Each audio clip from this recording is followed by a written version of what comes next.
Estamos todos en el panel, tenemos a una invitada más, así que vamos a dar comienzo. En primer lugar, va a tomar la palabra Marcela Lorenzo Pérez, es activista de la agrupación Yangó y va a hablar sobre intervenciones educativas y sociales con mujeres afro. Hola, ¿qué tal? ¿Cómo les va? Buenos días. Mi nombre es Marcela Lorenzo, pertenezco a la agrupación Yangó. ¿Qué es la agrupación Yangó? La agrupación Yangó es un conjunto de personas, de afrodescendientes, argentinos, uruguayos, brasileños, que buscamos, el objetivo nuestro principalmente es la lucha contra el racismo, la discriminación, la promoción de los derechos humanos de los afrodescendientes y la promoción de la organización de nuestra comunidad y de nuestro emprendimiento. Voy a empezar leyendo algo y bueno, el título dice: ¿creemos que existe el racismo? La formación del Estado argentino implicó una construcción selectiva, clasista y racista de la idea de nación, en cuanto a los grupos socioculturales incluidos en el mismo, revalorizando a migrantes europeos y a través de diversos mecanismos y estrategias de invisibilización y negación, desestimando algunos otros grupos socioculturales como afrodescendientes y pueblos originarios. En cuanto al lugar y a los aportes de los afrodescendientes, la elaboración de la historia oficial argentina implica la construcción selectiva del pasado, con particulares procesos de visibilización de su presencia contemporánea ya desde fines del siglo XIX. ¿Qué quiero decir con esto?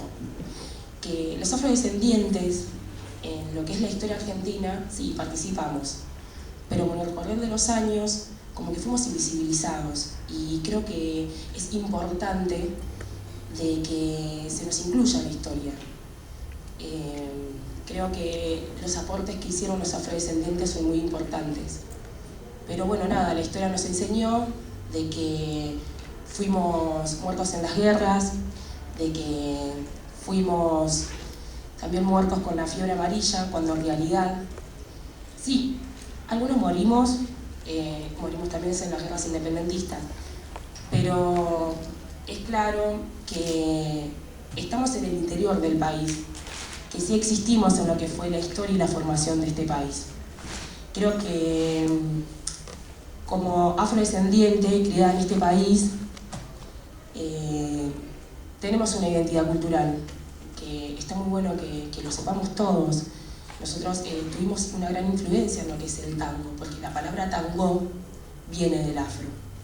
Ya sea en la milonga, el candombe, la samba, el malambo. Convengamos que muchos, en el malambo está el bombo pertenece a los afrodescendientes. Entonces creo que es importante que sepamos de que existimos, de que estamos y de que fuimos importantes en lo que es la historia argentina. Creo que, bueno, está claro que lo sepamos. Yo más que nada también quisiera hacer mucho hincapié en lo que es el estereotipo de la mujer afro dentro del territorio argentino. No sé si a vos te habrá pasado, ¿cómo te llamas? Katsi, no sé si vivís en este país. Creo que también a vos te habrá pasado ir caminando por la calle y que nos pregunten cuánto cobras, ¿verdad? ¿Y ustedes saben de dónde viene eso y por qué pasa eso? Esto viene desde la época de la colonia, cuando el amo violaba a la afrodescendiente. ¿Por qué? Por su color, por su cuerpo voluptuoso. Entonces, eso es con lo cual nosotras fuimos creciendo. Me parece que hay que cambiar ese estereotipo. La mujer afro también es profesional, más allá de que muchos dicen, como me pasó una vez, ¿tu mamá limpia? No, mi mamá es licenciada en administración de empresas. Entonces, ¿por qué tenés ese estereotipo? De que la mujer negra está en la servidumbre, de que la mujer negra es niñera o lo que fuere. No, somos profesionales, tratamos de progresar y de salir adelante. Entonces, considero que es importante empezar a cambiar el estereotipo con el cual no nos identifican, primero y principal. Y bueno, y es por eso que también nosotros hacemos mucho hincapié a través de eso, para cambiar mucho el estereotipo de esto, es que bueno, estamos haciendo en lo que es la educación, el objetivo de nuestra agrupación, es que la participación como integrantes, lo leo, disculpen, ¿no? Dice que el objetivo central de nuestra participación como integrantes de la agrupación afro es aportar a rectificar la historia, a contarle a los chicos que van a la escuela otra mirada sobre la construcción de la identidad de su país y su reflejo en el presente, identidad diversa y multicultural, donde todos formamos parte del conjunto, cada uno es importante por separado y aporta con sus conocimientos al todo como en cada aula. Yo voy a tomar un ejemplo de una mujer afro, que quizás no muchos la deben de conocer, por el cual es que, conjuntamente con APOA, que es la Asamblea Permanente de Organizaciones Afrodescendientes de Argentina, estamos promulgando la ley para que el 8 de noviembre sea el Día de los Afroargentinos y de Cultura Afro. ¿Por qué el 8 de noviembre? Porque el 8 de noviembre es cuando muere Remedios del Valle. Se preguntarán quién es Remedios del Valle. Remedios del Valle fue un afrodescendiente que luchó en las guerras libertadoras. Luchó ella, su madre, su hijo, sus hijos, su marido y su hermana. Toda su familia murió y ella quedó viva, llamándola y designándola la capitana. Así fue como Belgrano la llamó a ella, por estar frente a las tropas, por no abandonarlos, al punto que llegó a ser la madre de la patria. No sé si algunos sabían. Sí está el padre de la patria, pero también tenemos a la madre de la patria y es afrodescendiente. En realidad es afroargentina y está bueno que lo sepamos. Y está bueno que veamos que como mujeres afro también hicimos y formamos y somos importantes en lo que es este territorio. Lo cual, o sea, creo que el diputado hizo media sanción de lo que es esta ley, ¿no? Nos falta poco para que este día sea, lo cual es importante en lo que es el calendario escolar, porque esto implica la inclusión del día 8 de noviembre, ¿no? E implica el Día de los Afrodescendientes. Está muy bueno porque creo que tengo un hijo afro y es argentino. Y de repente no es grato que caminando por la calle te pregunten, ¿y vos de dónde sos? Soy de acá, nací acá, me crié acá, ¿no? Está bueno que de a poco vayamos reconociendo que la Argentina es un país multicultural, en donde hay distintos tipos de raza. Y en la nuestra sí, está incluida, ¿no? Entonces, está muy bueno esto. Y, o sea, es por eso que una vez que se promulgue esta ley, nosotros, la agrupación Yangó, conjuntamente con CETERA, UTE, SUTEBA, estamos armando un cuadernillo sobre temática afro. Así como fue el cuadernillo de educación sexual, bueno, estamos armando un cuadernillo de temática afro. No solo para los alumnos, sino para que también los docentes sepan cómo tratar este tema, porque creo que no todos saben cómo tratarlo. Entonces, uno lo ve, yo me crié en este país, hace 28 años que vivo, y no fue fácil. No fue fácil crecer en un país en donde vos caminabas por la calle y te tocaban la rodilla, o ibas caminando y te tocaban el pelo. Hoy por hoy, mis hijos, es como que algo que uno lo va transmitiendo. Inconscientemente o no, hoy me pasó que al entrar, pasó un señor y le tocó la cabeza. Me enervó, me molesta. O sea, ¿por qué? Porque nos criaron, o sea, crecimos con esa estigmatización. Así también como cuando uno iba caminando por la calle y vos veías que era un negro argentino, y el negro argentino da vuelta la cara, y vos decías, ¿por qué da vuelta la cara? Si en definitiva, somos todos negros. Entonces, o sea, era como que vos sentías la discriminación tanto del negro argentino como de la gente del país. Yo tengo una anécdota, no sé si se acuerdan, cuando salió Shaka Zulu. ¿Se acuerdan cuando salió Shaka Zulu? Fue un 6 de enero del año 1987. Yo tenía 6 años. Me acuerdo que empezamos las clases y durante todo ese año fue caótico el colegio. Creo que no había un día a la semana que mis hermanos no estuvieran parados en la esquina. Entonces de ahí, bueno, imagínense, éramos Shaka de acá, Shaka de allá, Shaka de acá, Shaka de allá. ¿Por qué? Si yo tengo nombre. ¿Por qué Shaka Zulu? ¿Por qué decir que la Argentina no es un país discriminatorio? Sí lo es. Es discriminatorio con su propia gente también. Bueno, pero no por eso tampoco vamos a juzgar a todas las personas que viven dentro del país. Creo que últimamente nos estamos haciendo visibles. Entonces es importantísimo. Está muy bueno todo lo que estamos logrando y lo que podemos llegar a lograr. Creo que la unión hace la fuerza y de a poco los afros nos estamos uniendo para hacer la fuerza. Y para aquellos que vienen, no les sea difícil y no se sientan discriminados en su propio país. Después yo quería contarles, con respecto a lo que nosotros hablamos en lo que es la organización de la comunidad afro, con APOA, reitero nuevamente, y con el Ministerio de Trabajo, estamos organizando lo que son microemprendimientos. Creo que es importante darnos la oportunidad de poder salir adelante. Sabemos que nuestra comunidad no venimos de una clase media alta, más que nada venimos de una clase media baja. Entonces estamos rodeadas de mujeres afro jóvenes con muchas ganas de salir adelante, con muchas ganas de mostrar lo que hacen, de que la gente vea, de que nuestro esfuerzo es valedero, de que estamos, que las mujeres afro no somos lo que muchos piensan, ¿no? Sino que somos madres y tenemos mucho para mostrar y también mucho para enseñar. Así que yo más o menos quiero ir cerrando y quisiera leerles un poema. El poema se llama El rezo negro. Negro nací, negro vivido y negro moriré.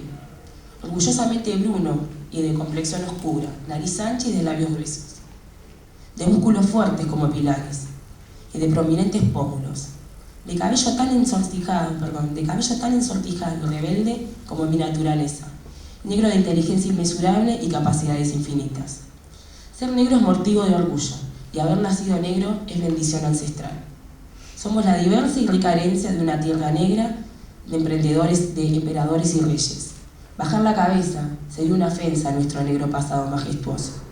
Recuperar y mantener nuestra herencia cultural negra es una obligación. Negro como los que fueron robados de su tierra para ser llevados a otra. Negro como mi antecesor, que me impartiría amor hacia esta raza. Orgullosamente negro como su padre y lleno de orgullo, negro como su madre. Negro y altivo, como todos los que imperiosamente conforman mi descendencia. Mi lucha negra mantendré sin titubear a dar un paso adelante. Negro es mi pensamiento, y más negros mis penetrantes palabras. Negro también conservaré mis acciones y creencias de antaño.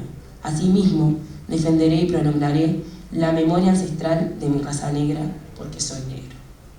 Muchas gracias.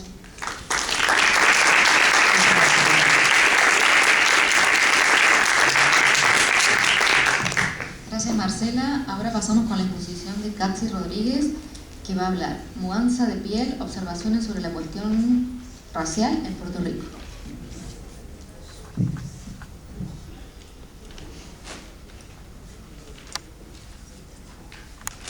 Muy buenos días a todos.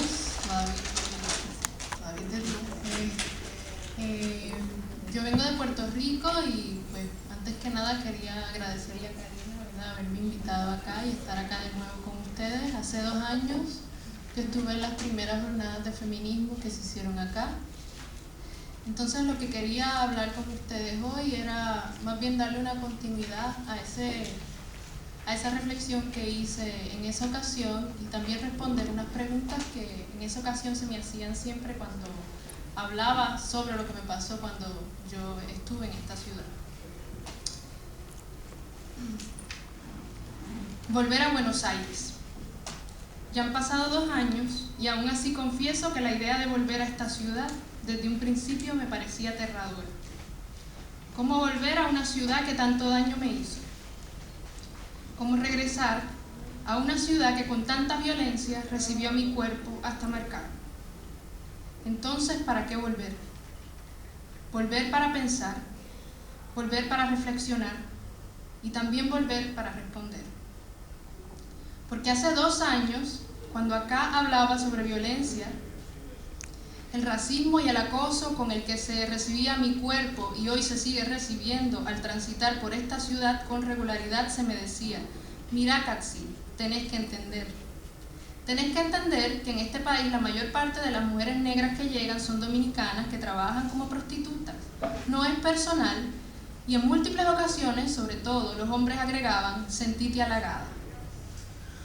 En ese momento, cuando yo respondía que lo que me ocurría era violencia racista y que por lo tanto no había razones ni para el halago ni para la risa, bajo un tono muy a la defensiva, se me preguntaba: oye, pero ¿en tu país no te pasa?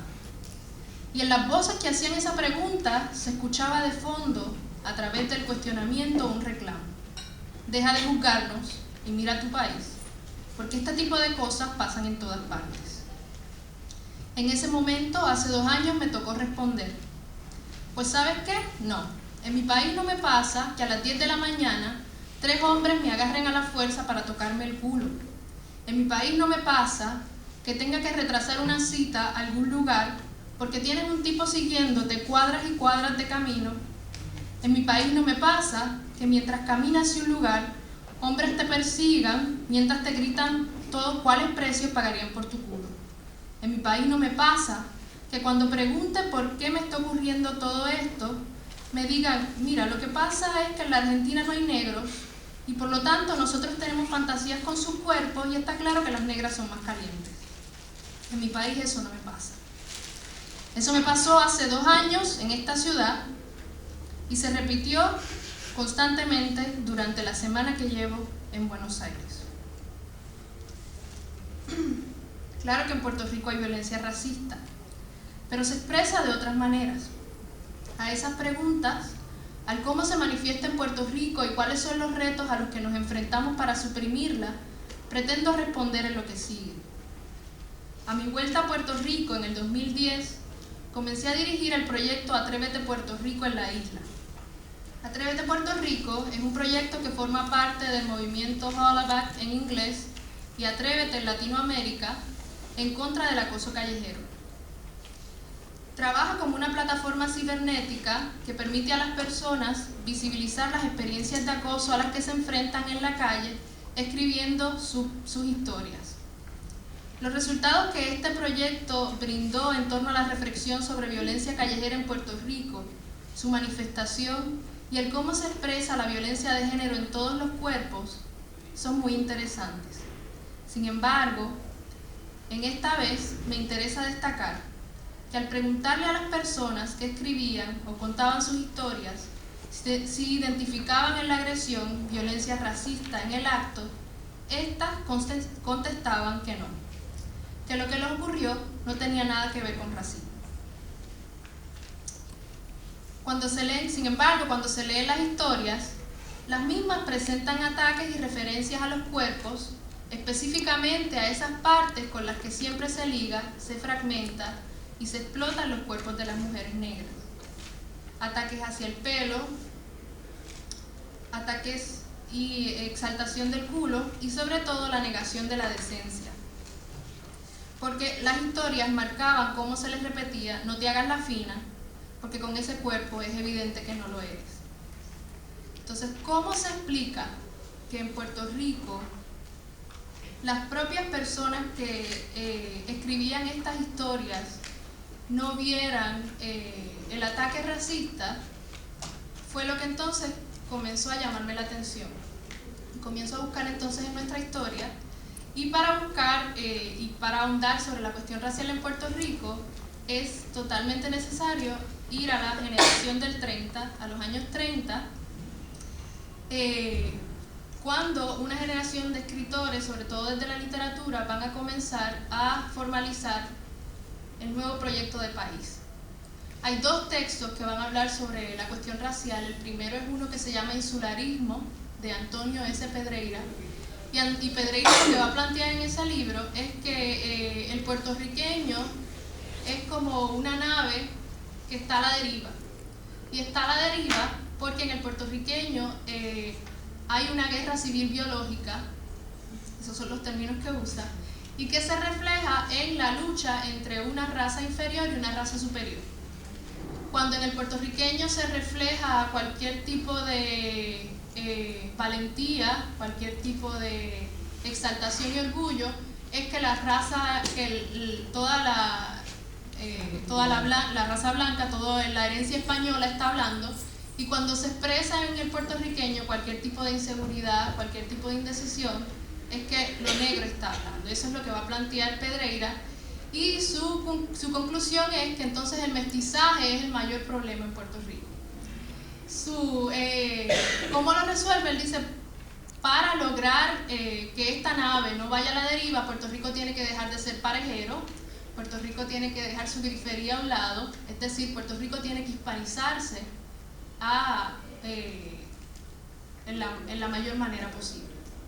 El segundo texto va a ser el texto de Tomás Blanco, que se llama El prejuicio racial en Puerto Rico, y también es del 1937.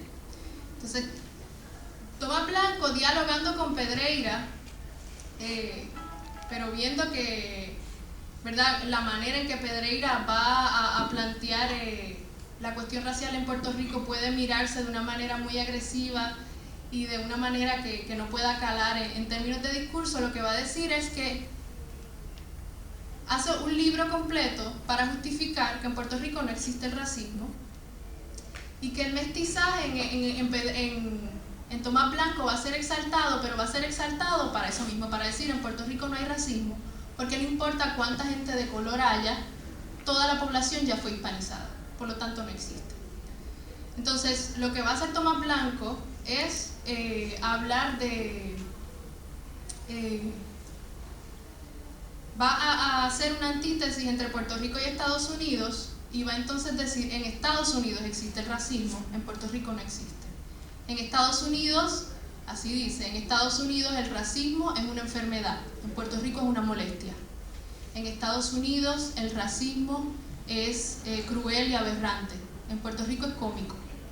En Estados Unidos el racismo es absoluto, en Puerto Rico es falso. Es importante mirar a estos dos textos, porque estos dos textos, como les dije, que pertenecen a la generación del 30, van a ser los textos que van, en torno a la cuestión racial, van a traer la mirada y toda la concepción que se va a consolidar en el proyecto del Estado Libre Asociado en los años 50, cuando se establece el Estado Libre Asociado.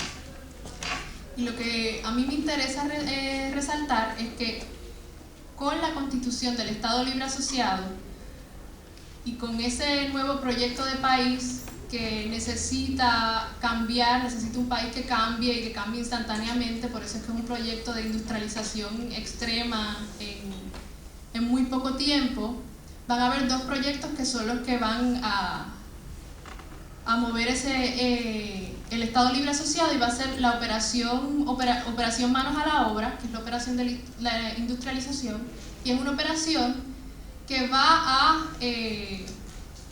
exaltar la mudanza. Es decir, el Estado comienza a decirle a la gente que se tiene que ir del país, que se tienen que ir a los Estados Unidos, porque como la pobreza es tan grande en Puerto Rico, pues tú vas a tener una mejor calidad de vida en Estados Unidos, vas a progresar, y el puertorriqueño en Puerto Rico va a vivir mejor porque entonces van a haber mejores opciones de trabajo. Pero además de decirle eso, a la par que el proyecto económico va a ser Operación Manos a la Obra, va a haber una operación que es de la que no se habla en Puerto Rico, que es la Operación Serenidad. Ese es el nombre del proyecto, Operación Serenidad. Y la Operación Serenidad es el proyecto cultural y el proyecto de la creación de la nueva identidad puertorriqueña, como una defensa de los valores de lo que se va a llamar la identidad puertorriqueña por la nueva situación, por la nueva relación política que va a tener Puerto Rico con los Estados Unidos. Entonces, en ese proyecto, además de haber un proyecto económico que va a instar a la gente a que se mude del país, va a haber un proyecto cultural que va a ir blanqueando la piel de la gente. Es decir, el puertorriqueño va a ser otra figura, va a dejar de ser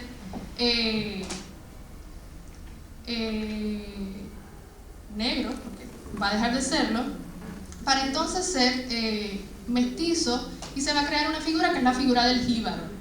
El jíbaro no es otra cosa que el campesinado de Puerto Rico, y ese campesinado va a irse blanqueando. Una de las imágenes más, y de las instituciones, por cierto, también más importantes en esa mudanza de piel, es el establecimiento en el 1955 del Instituto de Cultura de Puerto Rico, Instituto de Cultura Puertorriqueña. El símbolo del Instituto de Cultura Puertorriqueña es el símbolo que resume la mitología racial en Puerto Rico, y es básicamente un círculo en el que al lado derecho va a haber la imagen de un indio, se llama el indígena, y ese indígena va a estar cargando un semí. Un semí es un dios taíno. En el medio va a haber un español cargando la gramática española, y al otro lado va a haber un hombre negro al que se le refiere como negro o africano, como negro o esclavo, nunca se dice africano, con cadenas y cargando un machete. Entonces ahí están las tres herencias, ¿verdad? Dos lados que van a entonces tener grandes simbologías cargando, ¿no? Uno va a cargar una cosmovisión como lo que es la religión, el segundo va a cargar la gramática, ¿no? Que es el idioma y que es uno de los mayores constituyentes de lo que es la cultura puertorriqueña, porque siempre se establece el idioma español como el que nos define y que sobre todo nos diferencia de los Estados Unidos. Y entonces una tercera parte que va a ser la figura del negro, como se le llama, que lo que nos dio fue el trabajo, y por lo tanto va a revelar también cómo en esa mudanza de piel, mientras menos se vea esa parte, más importante va a ser. Cuando se habla en Puerto Rico de herencia africana, se habla de la música, se habla de la comida, se habla del ritmo, pero mientras menos se vea en los cuerpos, mejor, ¿verdad? Es el propósito de esto. Otra de las cosas que es bien importante señalar en esta mudanza es que en Puerto Rico, cuando se establece el Estado Libre Asociado, el censo va a dejar de hacer la pregunta racial. Se va a establecer como decisión del gobierno en Puerto Rico que esa pregunta ya no se va a hacer, porque como en Puerto Rico no es necesario y no hay racismo, no hay una necesidad de estarnos clasificando en alguna categoría. ¿Qué pasa? Aquí es una de las cosas que a mí me parece más interesante. Desde el 1950 no se hace esa pregunta, y es en el 2000, en el año 2000, que se vuelve a hacer una pregunta racial, pero se hace porque a los puertorriqueños se les va a ofrecer el censo de los Estados Unidos. El gobierno de Puerto Rico en ese momento decide o va a cabildear a los Estados Unidos para que a Puerto Rico se le cense con el mismo formulario de los Estados Unidos. Entonces, los resultados de ese censo han sido muy controversiales en Puerto Rico, porque los resultados fueron que solamente el 3% de la población marcó la opción de negro o afroamericano. Pero cuando se miran las categorías, yo les quiero leer las categorías para que ustedes vean también cómo, aun cuando la lectura que se ha dado en ese país, en mi país, sobre todo desde los movimientos afroamericanos, desde los movimientos afro, la lectura que se ha dado es que eso evidencia el intenso racismo que hay en Puerto Rico. Sin embargo, lo que no se ha puesto en cuestión es que son categorías que no nos representan, porque son categorías que pertenecen y salen de un contexto que no es el nuestro. Las categorías eran las siguientes: negro o africano-americano, indio-americano o nativo de Alaska, asiático, nativo de Hawái o de otras islas del Pacífico. También se podría marcar alguna otra raza y añadir el término racial que mejor te describiera la persona. Y además, por primera vez, se podía indicar ascendencia mixta. Pues ya, totalmente claro que son categorías que no pertenecen a nuestro contexto, por lo cual, es lo que a mí me interesa también destacar, los movimientos afro en Puerto Rico tienen el reto entonces de no simplificar la lucha en contra del racismo con una discusión como leer ese censo como expresión racista. Porque el censo habla de mucho más cuando tú tienes, bueno, a mí me parece, cuando tú tienes la mayor parte de la población en una colonia específicamente que se marca como blanco, porque encuentra que ninguna otra categoría le es reconocible, ¿no? Entonces, el problema es que en Puerto Rico no existen entonces categorías, y por eso es que no existe tampoco un movimiento ni una identidad como tal afro fuerte, porque no hay maneras de hablar de esos cuerpos. El proyecto ha sido tan fuerte, el proyecto del blanqueamiento y el proyecto de invisibilizar esa parte. Hay una como lo señala Arcadio Díaz Quiñones, hay una voluntad de olvido tan fuerte que hablar de esos cuerpos y hablar de esos cuerpos es una gran dificultad. Cuando entonces la única y la última observación que les quería hacer es que entonces los movimientos afros decidieron, bueno, pues entonces vamos a crear categorías. Pero las categorías que vamos a crear, más que crearlas, es vamos a ver cómo la gente habla de esto. Y las categorías pues que surgieron fue trigueñito, que es la categoría que cabe todo el mundo, porque es la que elude cualquier tipo de oscuridad, realmente es la que cabe todo el mundo, cualquier es trigueñito y nadie es negro. Jabao, que es una categoría que es bastante racista. Jabao es una persona que tenga la piel bien clara, pero que sus rasgos sean de afro.